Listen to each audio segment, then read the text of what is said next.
Hey, this week I wanted to talk a little bit about my diet around my mastectomy surgery. So for the few days before and the week or so after my mastectomy surgery. I'm a nutritionist and I have another channel that is centered more around nutrition and health and mindfulness and things like that. But I wanted to save this topic for this channel that is more about my breast cancer journey.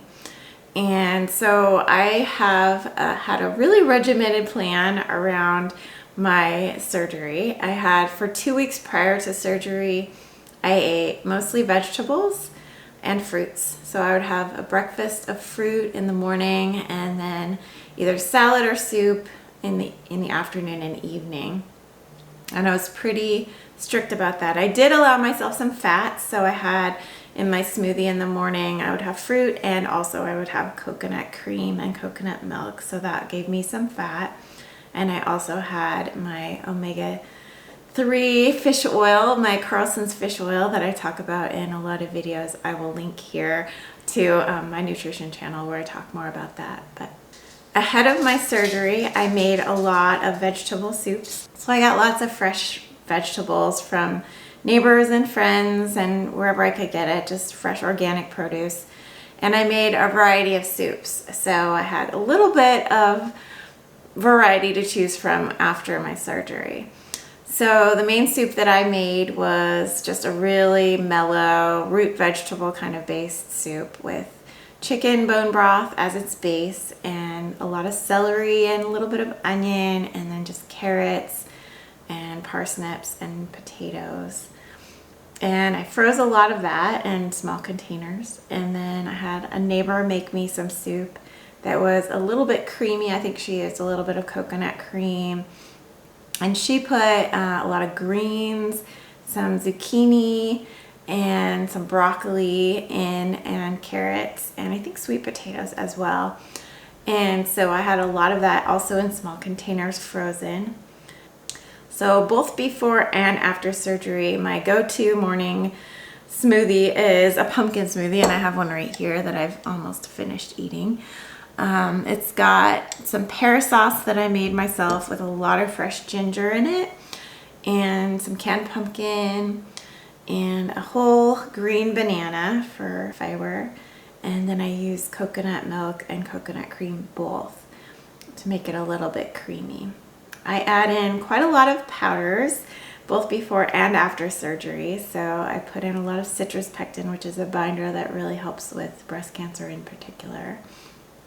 I put in some turkey tail mushroom powder.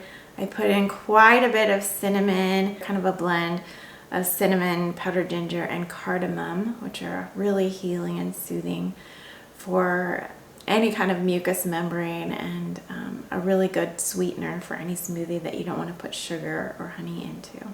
The other powder I used was the collagen powder from Vital Proteins. I use at least a whole scoop of that, usually 2 scoops, because you need a lot of collagen to repair these kind of tissues, any kind of tissue other than muscle in the body when you're recovering from any kind of injury or surgery.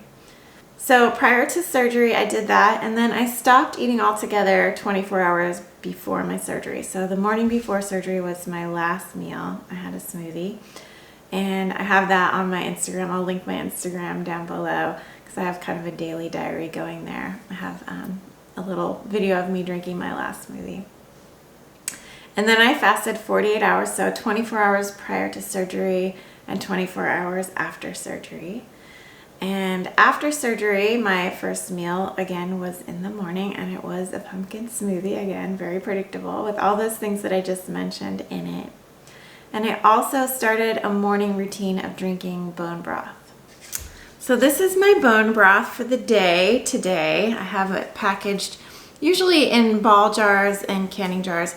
But I just made this last night, so I put it in one of my tumblers, my drinking glasses that happens to have a nice plastic lid that goes with it.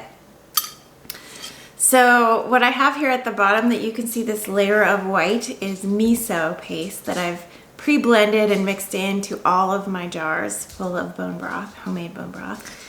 And then in the morning when I'm ready to drink my dose of bone broth, I take the lid off and stir all the miso in so it's evenly dispersed. And then what I do is I just take like a half cup measuring cup and dip into this and mix it with some hot water from my tea kettle. And that makes that just really easy. I can do it myself. I don't need my husband to do it for me since I can't lift much with this arm. And it's a really quick and easy way to heat it up and get it down. And I do that sometimes even before my morning smoothie. I've just learned to see it as kind of a medicine for my belly, and it also has tons of collagen and gelatin in it, so it's going to be medicine for my healing process as well. So those are my 2 morning routines in terms of food. Very regimented. Every single morning I do this. I at least have like half of this amount in this big tumbler, so at least a cup and a half of bone broth every day. And then around 1 o'clock, 2 o'clock, I feel like eating lunch usually, and I'll have soup. And the way I make my soup more interesting is I've mashed up a bunch of delicata squash, and I also have powdered potato flakes from Bob's Red Mill. And so I don't like really thin soup. So I have that delicata squash and the potato flakes to make it a little bit thicker if it feels too thin. And usually I'll put a little bit of chicken, shredded chicken from a rotisserie chicken that I bought before surgery, and froze a little bit of it and refrigerated a little bit of it. So the chicken gives it a little bit more of a heartiness and a little more protein. So my choices for soup are that vegetable soup that I made, the vegetable soup that my neighbor made, or I also have a really healthy green soup that's made of green zucchini that has had the seeds taken out, and parsley and chicken bone broth. And so I'll make a mixture of the 3 if I really want to make it interesting, and maybe add a little extra bone broth, and then add some delicata squash to thicken it up, or some potato flakes depending on my mood. So those are kind of the 3 varieties of soup that I have. And then of course I always can put some chicken in to make it a little more hearty and a little bit more of a protein and more filling for the rest of the day. And then in the evening, if I'm not super hungry, which I haven't always been hungry enough for 3 meals, then I might have a piece of fruit or some pear sauce or some applesauce. When my friend came over yesterday for the first time on day 10 post-op, or day 9 post-op, I had some nuts for the first time. Usually I just have berries if I'm snacking, or an apple, or applesauce or pear sauce. But for the first time I had nuts and dried fruit and some chocolate. So that was kind of a treat. But I didn't have anything that would be that hard to digest until day 9 post-surgery. So everything was pretty well cooked. No grains, just vegetables and fruit for the most part, and then the chicken or the chicken bone broth for protein.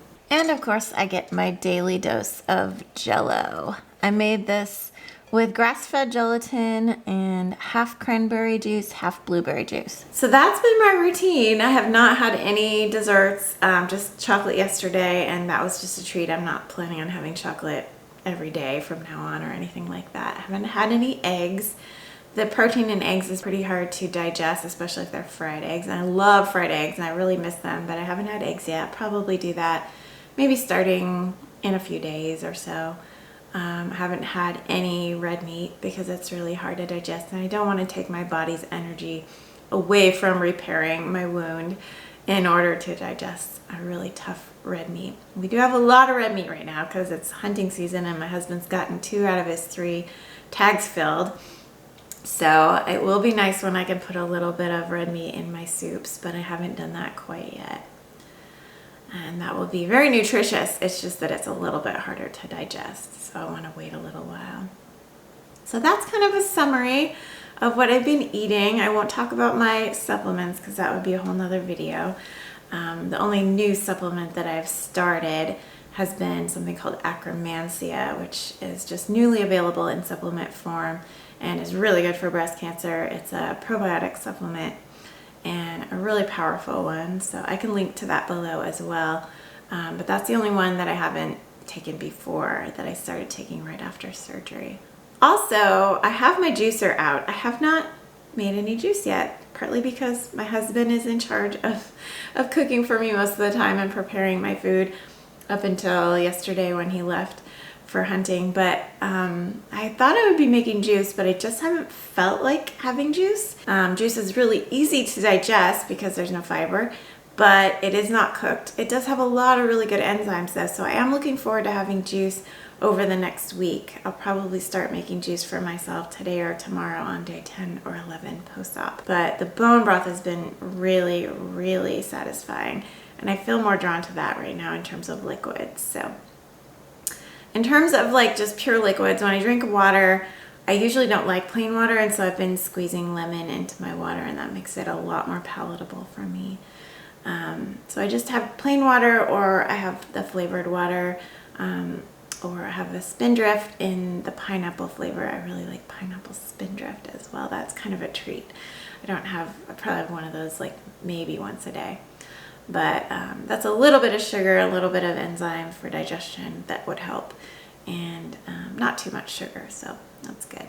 Trying to keep the sugar low, stay away from grains, stay away from really tough red meat.